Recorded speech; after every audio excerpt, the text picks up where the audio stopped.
Excuses disguise themselves as reason. They wear the mask of logic and wrap themselves in the softness of justification. But behind every excuse lies a small act of surrender, a silent retreat from possibility. They don't scream, they whisper. They slide in when no one's watching. They speak in your voice, in your thoughts, in your heart. They say, it's okay to skip today. They say, you've been through a lot. You deserve a break.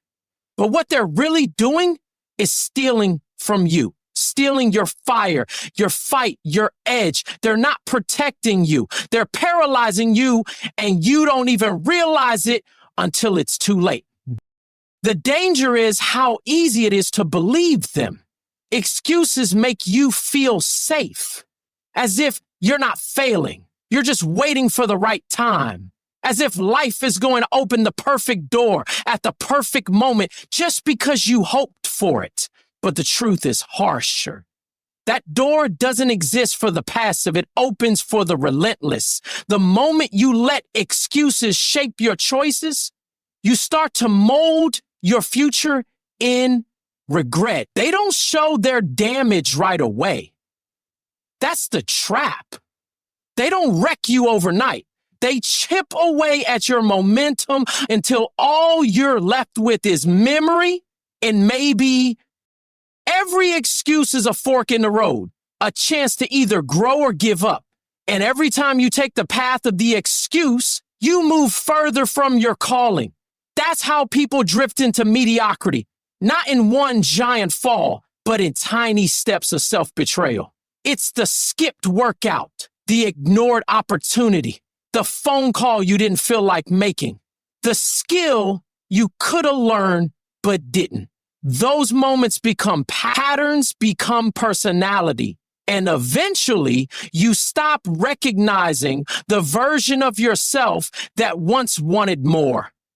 You don't just lose time, you lose identity. The most brutal thing about excuses is they often sound noble. I'm putting family first right now. I need time to heal. I'm waiting for clarity. But you must ask yourself, is this truly wise or just fear wearing a thoughtful disguise? Because fear doesn't always come with panic. It often comes dressed as patience. It convinces you that waiting is safer, smarter, more mature. But in reality, it's just a well-crafted lie built to keep you in place. Your potential isn't waiting. It's dying in the dark, suffocating under layers of doubt and delay. Excuses don't attack your goals. They kill your belief slowly, silently. They make you question if you're even capable. They whisper that it's too late or that someone else is already doing it better. They plant seeds of hesitation that grow into forests of inaction. But they never say, I'm here to destroy you. No, they say, rest a little longer. Try tomorrow. You're not ready. And that is why they're so dangerous.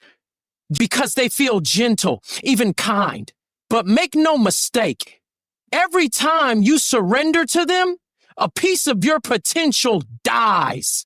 Not with a scream, not with a fight, but in silence. Time doesn't wait for anyone. Not the broken, not the tired, not the hopeful. It moves forward cold and indifferent whether you're ready or not. It doesn't pause when your heart breaks. It doesn't slow down when fear grips your chest. It doesn't care if you're confused or overwhelmed or uncertain. Time is the most honest force on earth. It gives to no one. It owes no one, and it can't be bargained with. And yet we walk through life as if we can negotiate with it, as if we can waste it today and somehow redeem it tomorrow. But the truth is harsh. Once a second passes, it never comes back. You can't reclaim it. You can't fix it. You can't relive it. It's gone forever. That is the cost of delay, the price of hesitation. You don't feel it at first, but years later, you'll look back and realize what you thought was harmless waiting was actually destruction in disguise. We've been sold the lie that we have time, that life is long, that there will always be a tomorrow. So we scroll, we procrastinate, we tell ourselves next week I'll start. But here's the raw truth. Time doesn't promise you next week. It doesn't owe you next year. You're not guaranteed another sunrise, another breath, another chance to begin again. That's not meant to scare you. It's meant to wake you. Because the people who rise, the people who transform their lives, they don't wait for the right time. They create it. They don't sit and wonder when opportunity will knock. They build the door and kick it open. They understand that the only thing separating success from regret is the urgency with which you treat your time. Every wasted hour is a decision to stay stuck, to stay small, to stay silent. When you realize how unforgiving time truly is, you start to value every second like gold. You stop giving energy to distractions. You stop entertaining people who drain you. You stop allowing your past to rewrite your future. You get clear, you get focused, you get dangerous because now you understand, Dad, you don't have forever. You have now. And if you don't use it, someone else will. Someone else will take the opportunity you didn't prepare for. Someone else will outwork you, outlast you, and outrun you while you're still trying to figure out if you're ready. Time doesn't reward intentions, it rewards execution. And the longer you wait to act, the further you drift from the life you were meant to live. Most people will waste more time defending their excuses than it would take to build their dream. That's the insanity of it.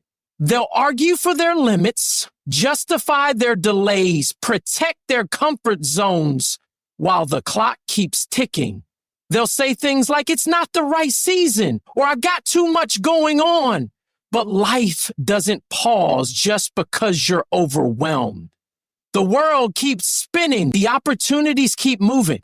And the people who are hungry enough, they don't ask for permission.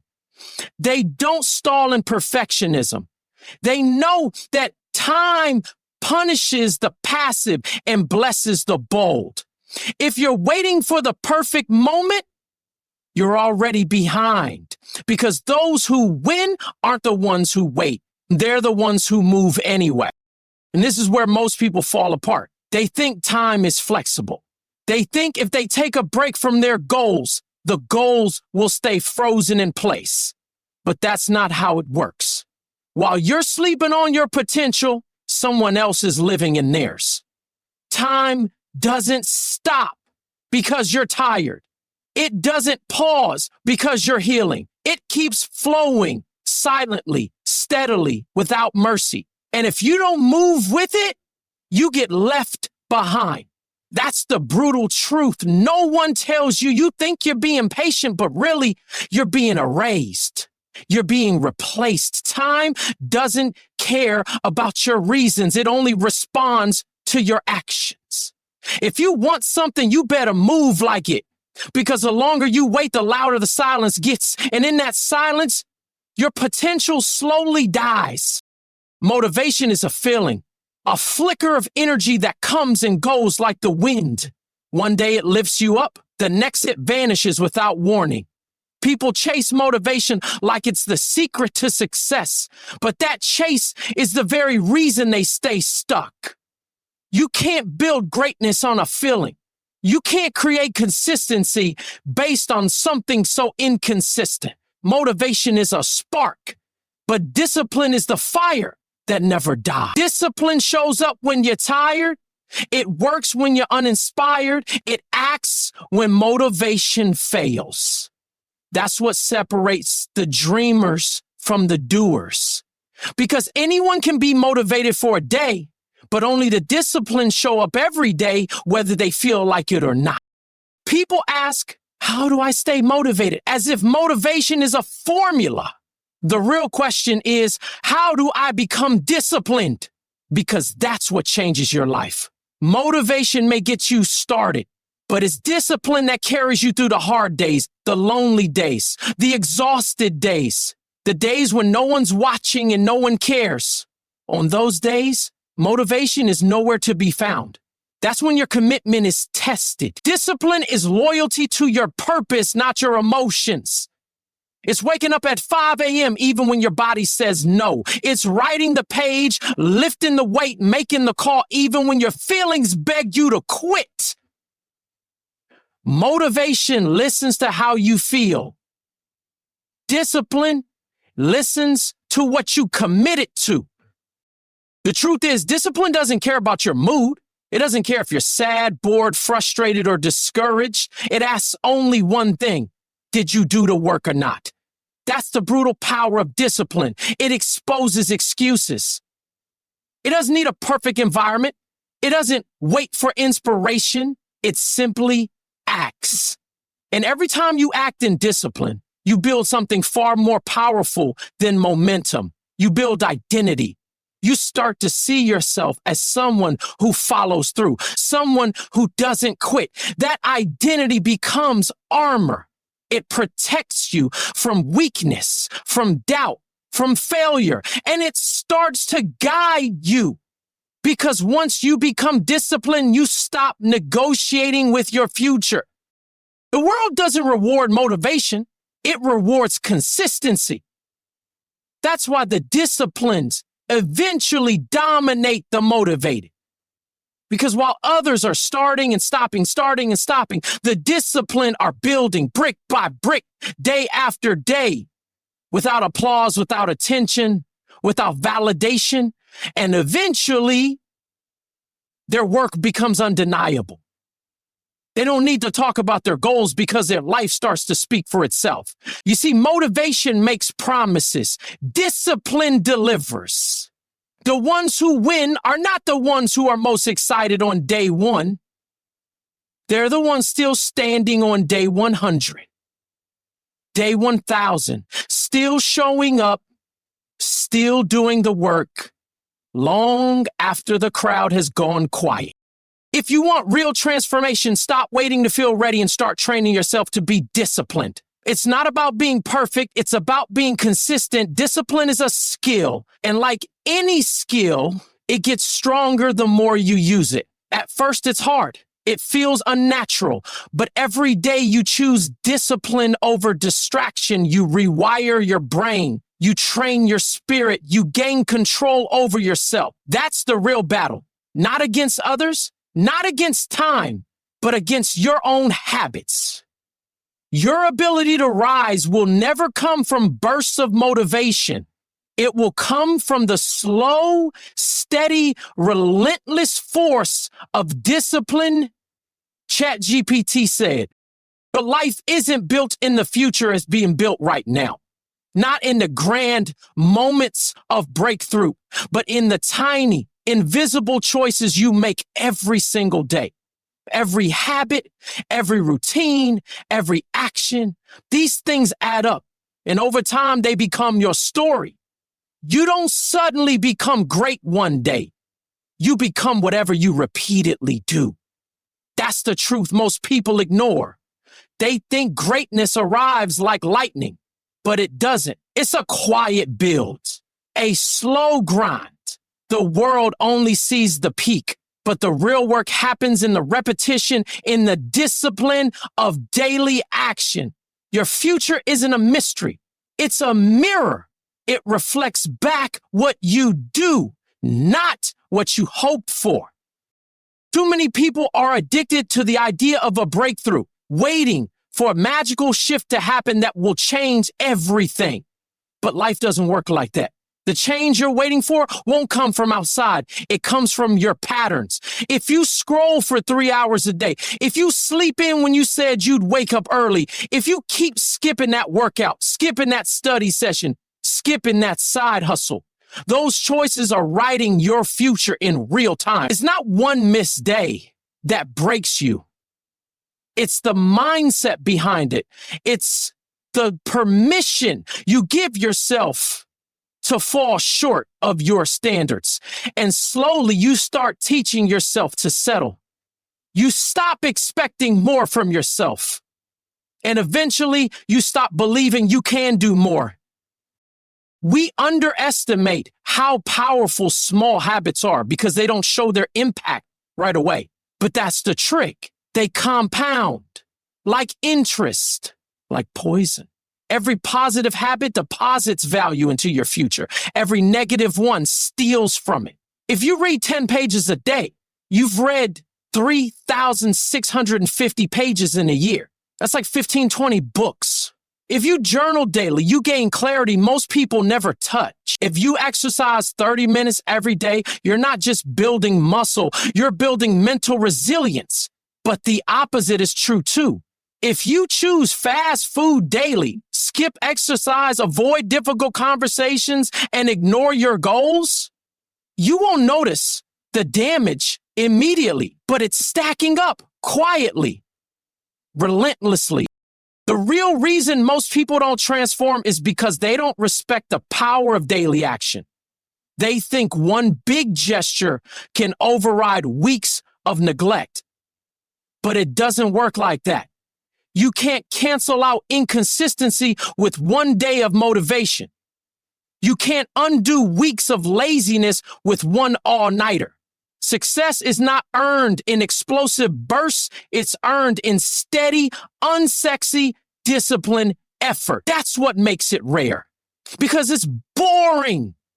It's thankless. No one's clapping for your morning routine. No one's posting about your daily grind. But that's where the foundation is built.